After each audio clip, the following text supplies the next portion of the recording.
Apa kabar pemirsa TVR Parlemen dimanapun Anda berada? Berjumpa lagi dalam program TVR bersama saya Nazia Sudirja. Tepat pukul 17 waktu Indonesia Barat, kami hadirkan kepada Anda sejumlah informasi paling baru dan menarik seputar kinerja dan kegiatan DPR RI yang telah disajikan oleh redaksi TVR Parlemen. Pemirsa TVR Parlemen, inilah TVR 17. Selengkapnya.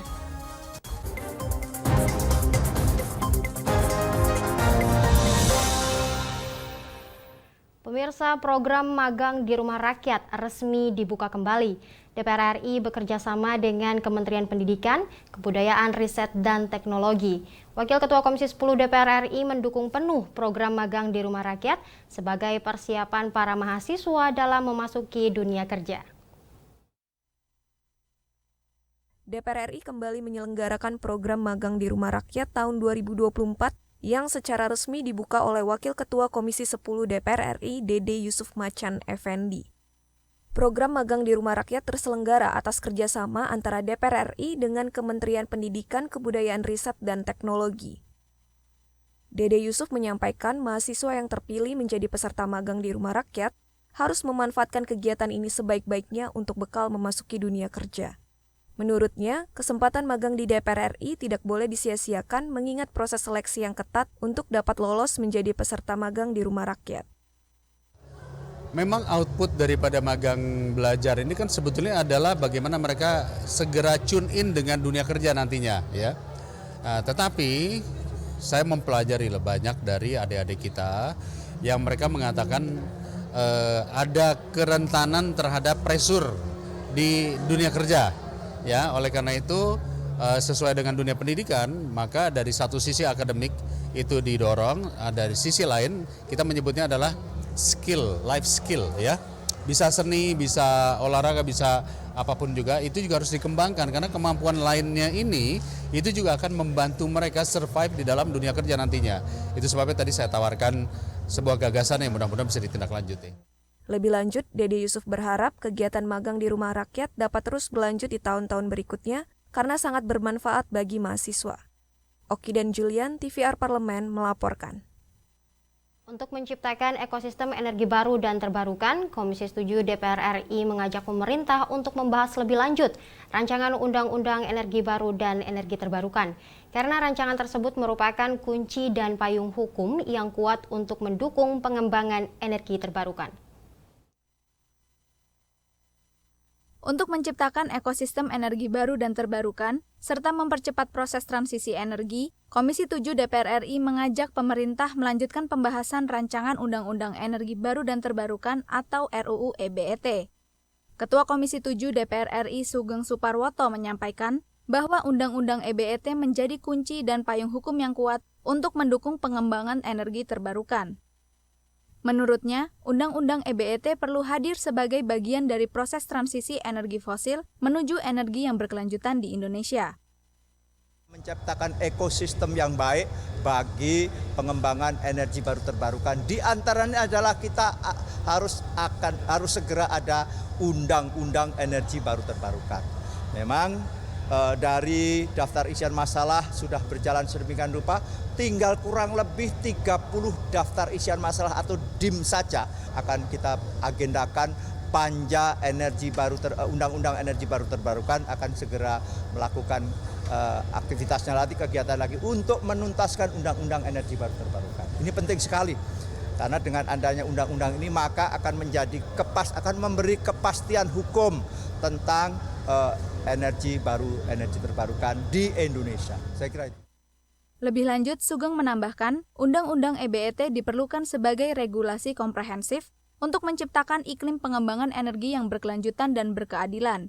Ia berharap target net zero emission tercapai pada tahun 2060 guna mendukung pembangunan industri ramah lingkungan dan pertumbuhan ekonomi nasional. Fajar Ilhami, TVR Parlemen melaporkan. Pembangunan dermaga di Pulau Bali harus sesuai perencanaan dan pemanfaatan. Oleh karena itu, pemirsa, Komisi 5 DPR RI mendesak pemerintah agar segera melakukan perbaikan sarana dan prasarana serta keamanan kapal lokal dan kapal internasional. Pembangunan dermaga di Pulau Bali harus sesuai perencanaan dan pemanfaatan, khususnya bagi kapal-kapal yang datang dari dalam dan luar negeri. Ketua Komisi 5 DPR RI Lazarus mengatakan, Pulau Bali mempunyai dermaga selain Benoa. Maka dari itu perlu penataan yang baik dalam pembangunan dermaga di Provinsi Bali. Ia mendesak pemerintah segera melakukan perbaikan sarana dan prasarana serta keamanan kapal lokal dan kapal internasional. Titik penting di Pulau Bali ini kan Benoa dan Ngurah Rai. Ini nanti orang di laut akan menuju ke Benoa sebagian besar ya. Dan mungkin dermaga-dermaga lain, bukan hanya Benoa saja. Tentu seluruh tempat ini harus ditata sedemikian rupa ya, baik dari sisi, terutama dari sisi kenyamanan dan paling utama lagi dari sisi keamanannya. Sementara itu, anggota Komisi 5 DPR RI Hamka Bacokadi menyoroti, pengembangan pelabuhan harus berdampak kepada masyarakat sekitar. Selain kemajuan untuk sektor ekonomi, fasilitas untuk UMKM juga harus disiapkan oleh pihak pelabuhan. Pelabuhan, apakah itu proyek-proyek lainnya harus berdampak kepada masyarakat dan tentu juga berdampak pada sektor-sektor ekonomi, terutama UMKM. Pada umumnya penumpang-penumpang itu adalah boleh dikatakan golongan ekonomi yang agak rendah. Dengan pengembangan-pengembangan ini kita berharap UMKM-nya juga itu turut berkembang dengan tersedianya fasilitas-fasilitas yang disiapkan oleh pelabuhan. Dari Provinsi Bali, Ridwan TVR Parlemen melaporkan. Pemirsa, rasio pendidikan Indonesia masih menempati posisi yang lebih rendah dibanding negara tetangga seperti Vietnam dan Malaysia. Ternyata hanya sekitar 10% penduduk Indonesia yang sudah mengenyam pendidikan di bangku perguruan tinggi. Lantas bagaimana tanggapan DPR RI terkait dengan hal ini? Informasi selengkapnya sesaat lagi, untuk itu tetaplah bersama kami di TVR 17.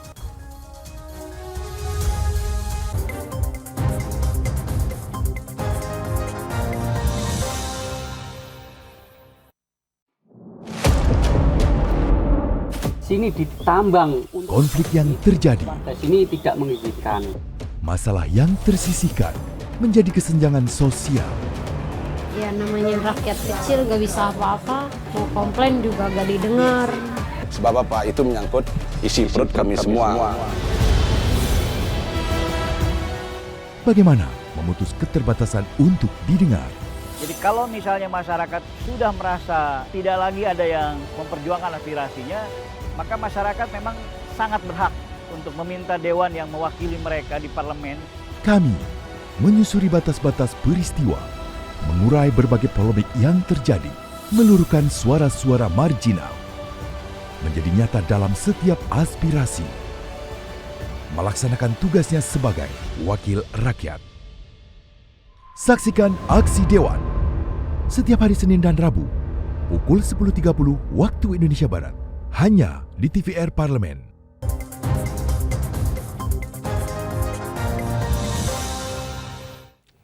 Anda kembali bersama kami di TVR 17. Pemirsa, kemajuan sebuah bangsa yang tidak diiringi dengan perbaikan kualitas pendidikan masyarakat hanya akan menjadi sebuah retorika belaka.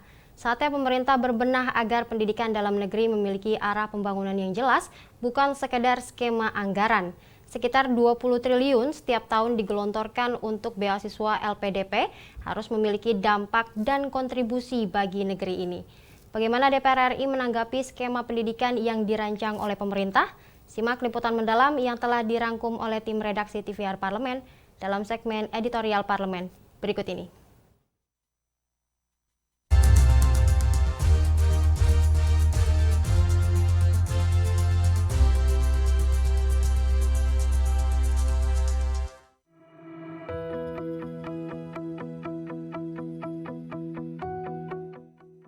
Rasio pendidikan tinggi di Indonesia terhitung masih rendah dibanding negara tetangga seperti Vietnam dan Malaysia. Menurut Badan Pusat Statistik pada Maret 2023, hanya 10% penduduk Indonesia yang sudah menamatkan pendidikan sampai jenjang perguruan tinggi, alias sekitar 28 juta orang yang mengenyam pendidikan hingga ke bangku kuliah. Namun hitungan itu belum spesifik, mengukur jumlah penduduk yang berkuliah hingga ke jenjang S2 dan S3.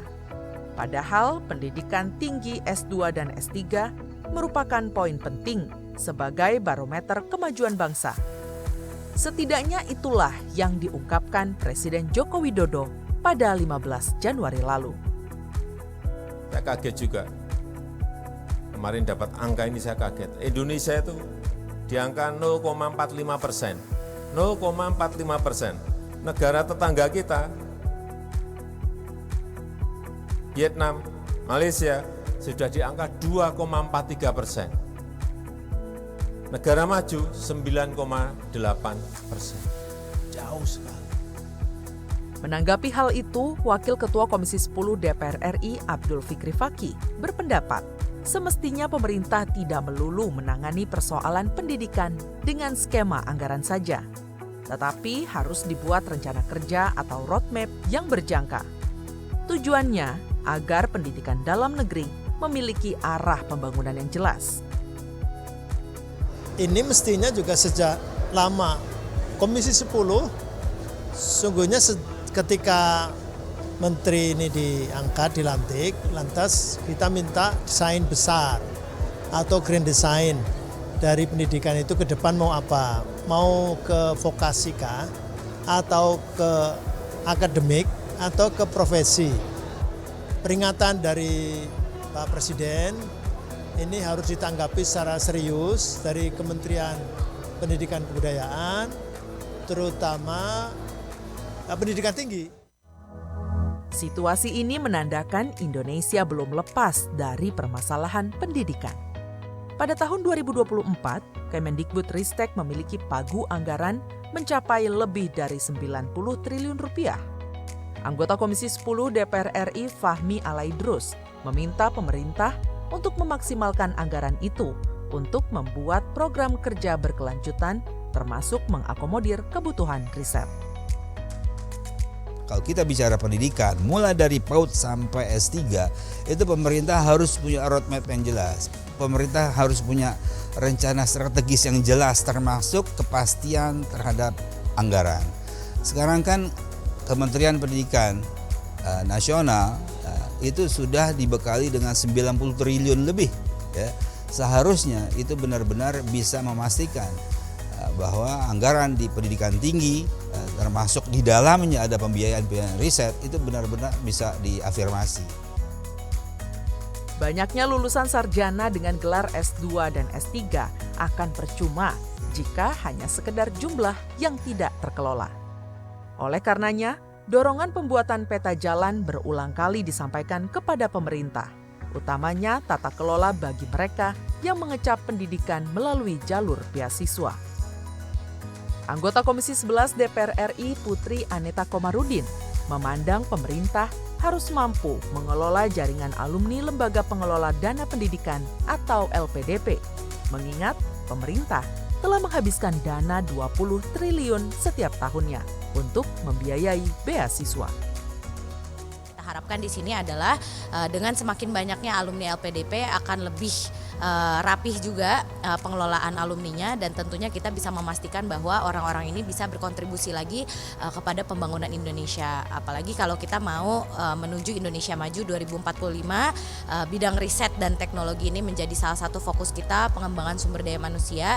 Jadi harapannya tentu Kementerian Keuangan dan LPDP bisa memenuhi apa yang menjadi harapan kita di Komisi 11 ini. Program beasiswa sejatinya memiliki nilai manfaat yang tinggi bagi calon mahasiswa berprestasi atau dengan kemampuan ekonomi terbatas. Namun di saat yang sama, pemerintah juga perlu mengarahkan lulusan beasiswa agar dapat berkontribusi pada kemajuan negara. Semua itu bisa terwujud jika pemerintah memiliki peta jalan yang jelas dengan mengembangkan pendidikan di Indonesia.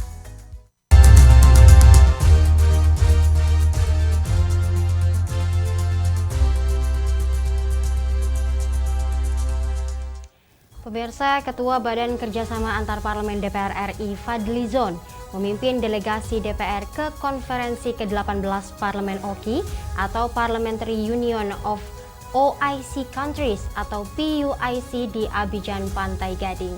Informasi selengkapnya akan kami hadirkan usai jeda berikut. Untuk itu tetaplah bersama kami di TVR 17.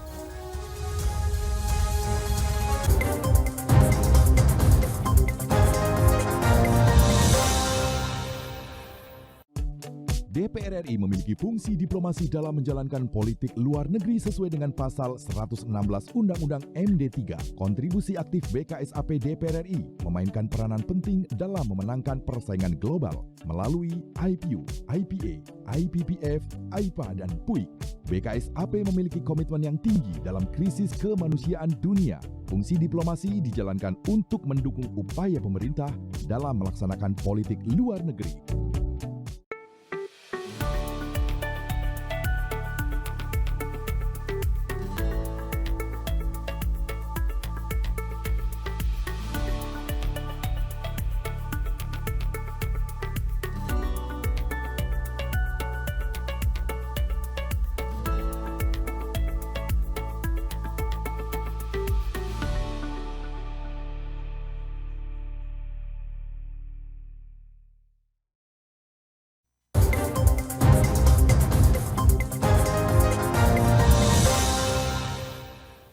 Anda kembali bersama kami di TVR 17.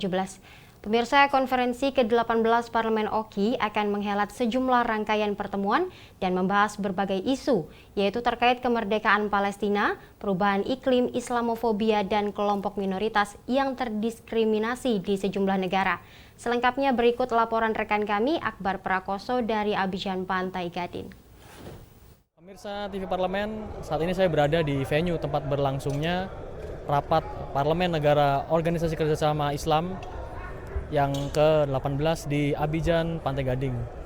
Dalam forum ini berbagai isu mengenai masalah-masalah di negara-negara Islam dibahas, mulai dari isu Palestina, kemudian ada perubahan iklim, dan juga isu mengenai Islamofobia maupun kelompok minoritas yang terdiskriminasi di sejumlah negara. Dalam forum PUIC yang ke-18 ini, Ketua BKSAP DPR RI, Bapak Fadlizon juga menjadi Wakil Presiden PUIC yang ke-18. Ada berbagai visi misi yang dibawa oleh Bapak Ketua BKSAP DPR RI kita, termasuk tahun depan kita akan menjadi tuan rumah PUIC yang ke-19.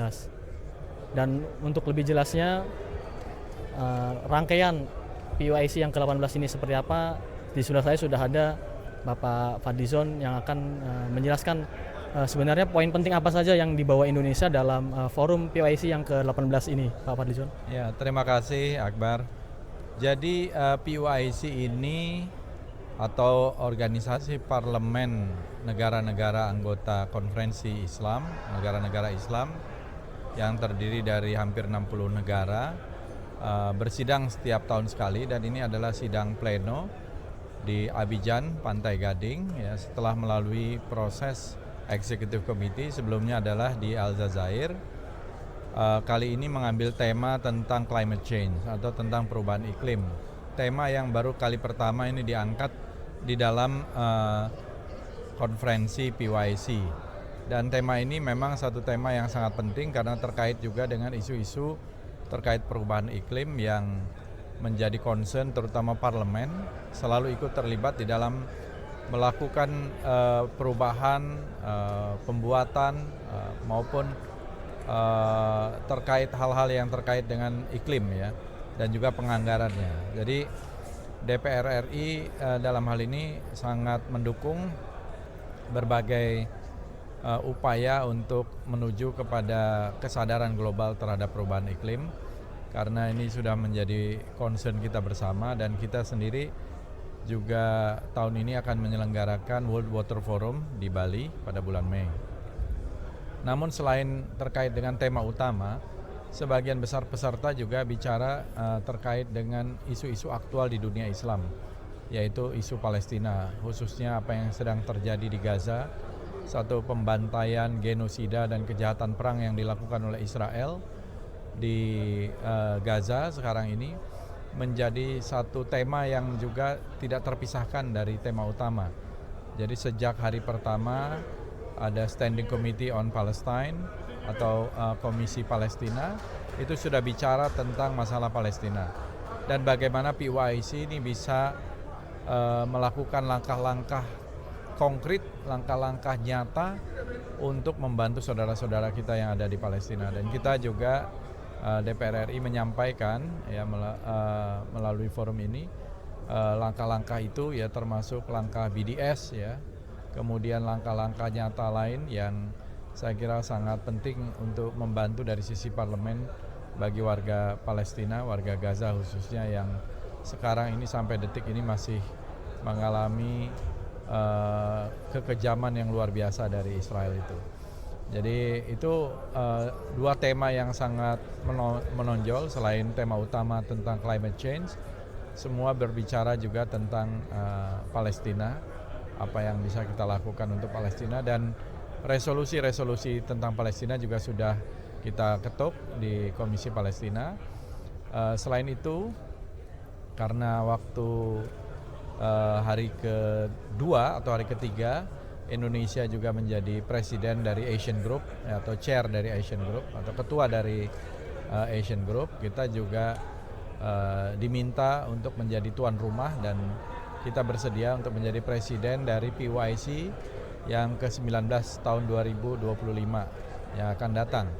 Ya tentu ini juga menjadi satu kehormatan bagi kita, selain mereka juga secara aklamasi menginginkan Indonesia yang sudah kurang lebih 12 tahun tidak menjadi tuan rumah, kali ini menjadi tuan rumah kembali dan membicarakan hal-hal yang juga penting bagi dunia Islam, termasuk terkait dengan minoritas ya, Muslim minority atau minoritas Muslim di negara-negara yang ada,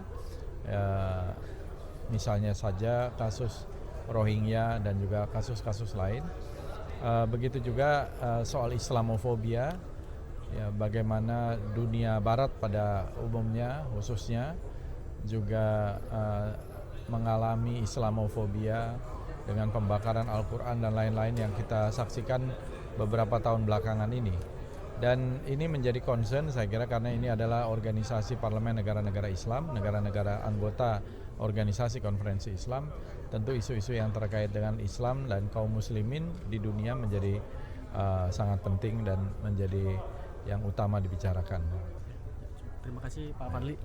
Ya itu tadi wawancara saya dengan Ketua BKSAP sekaligus Wakil Presiden PYC yang ke-18, dan partisipasi DPR dalam forum internasional ini adalah tidak lain untuk menjalankan fungsi diplomasi dalam memperjuangkan segenap solusi penyelesaian masalah-masalah yang ada di dunia, khususnya dalam konteksnya adalah organisasi kerjasama Islam, yaitu seputar Islam yang ada di masalah-masalah Islam yang ada di dunia ini, dan diharapkan itu akan bisa menjadi kontribusi besar bagi dunia, khususnya kelompok Islam di dunia.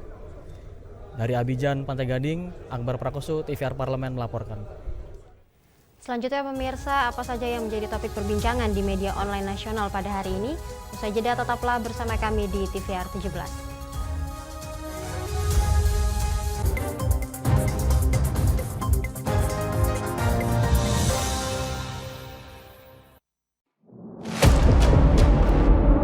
Sini ditambang. Konflik yang terjadi. Sini tidak mengizinkan. Masalah yang tersisihkan menjadi kesenjangan sosial. Ya namanya rakyat kecil gak bisa apa-apa, mau komplain juga gak didengar. Sebab apa? Itu menyangkut isi perut kami semua. Bagaimana memutus keterbatasan untuk didengar?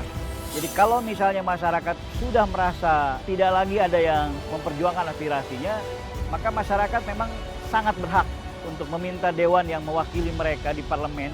Kami menyusuri batas-batas peristiwa, mengurai berbagai polemik yang terjadi, meluruhkan suara-suara marginal, menjadi nyata dalam setiap aspirasi, melaksanakan tugasnya sebagai wakil rakyat. Saksikan Aksi Dewan setiap hari Senin dan Rabu pukul 10.30 waktu Indonesia Barat, hanya di TVR Parlemen.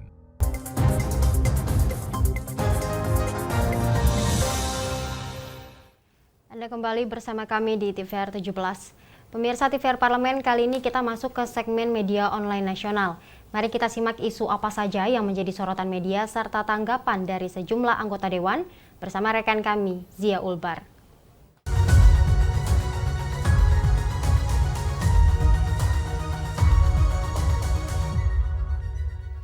Terima kasih Nazia dan pemirsa, mari kita simak berita apa saja yang menjadi headline di media online pada hari ini. Di berita pertama yang menjadi headline di media online yaitu tes P3K guru terbuka bagi yang memenuhi syarat. Dapat Anda saksikan di layar Anda saat ini pemirsa. Di sini anggota Komisi 10 DPR RI Andreas Hugo Parera mendorong Menteri Pendidikan, Kebudayaan, Riset, dan Teknologi RI Nadiem Makarim tegas kembali terkait seleksi tes pegawai pemerintah dengan perjanjian kerja atau P3K guru bersifat terbuka untuk umum bagi mereka yang memenuhi syarat baik swasta maupun negeri. Hal tersebut diungkapkan saat rapat Komisi 10 DPR RI dengan Mendikbud beserta jajarannya pada Rabu 6 Maret 2024. Sebagaimana diketahui terdapat informasi yang beredar di daerah terkait diskriminasi guru swasta yang tidak diperbolehkan tes P3K. Terkait hal ini, Andreas Hugo meminta adanya regulasi supaya guru swasta yang lolos P3K ini tetap bisa ditempatkan di sekolah swasta sehingga tidak terjadi kekosongan atau kekurangan guru di sekolah swasta yang berpotensi dapat menimbulkan masalah baru untuk sekolah-sekolah swasta. Dan pemirsa, berita selanjutnya yang menjadi headline di media online yaitu jelang kualifikasi Piala Dunia 2026, Komisi 10 DPR RI setujui naturalisasi 3 calon pemain timnas. Dapat kembali Anda saksikan di layar Anda saat ini pemirsa. Di mana Komisi 10 DPR RI setujui permohonan naturalisasi terhadap 3 calon pemain tim nasional sepak bola Indonesia, yakni Ragnar Antonius Maria Orat Mangun, Tomjan Marinus Hai, dan Martin Vincent Paes. Bergabungnya ketiga calon timnas diharapkan dapat memberikan semangat baru untuk meningkatkan prestasi sepak bola Indonesia, terutama dalam membantu Indonesia dalam kualifikasi Piala Dunia 2026 zona Asia. Selain itu, Komisi 10 juga mendorong pemerintah dan PSSI untuk memperhatikan catatan dan rekomendasi hasil rapat kerja sebagai langkah untuk membangun prestasi olahraga khususnya persepak bolaan nasional. Kehadiran ketiga pemain juga diharapkan dapat memberikan sharing knowledge terhadap antar pemain. Dan pemirsa, itu tadi headline di media online pada hari ini yaitu terkait tes P3K guru terbuka bagi yang memenuhi syarat serta jelang kualifikasi Piala Dunia 2026, Komisi 10 DPR RI setujui naturalisasi 3 calon pemain timnas. Sekian dari saya, kembali ke rekan Nazia.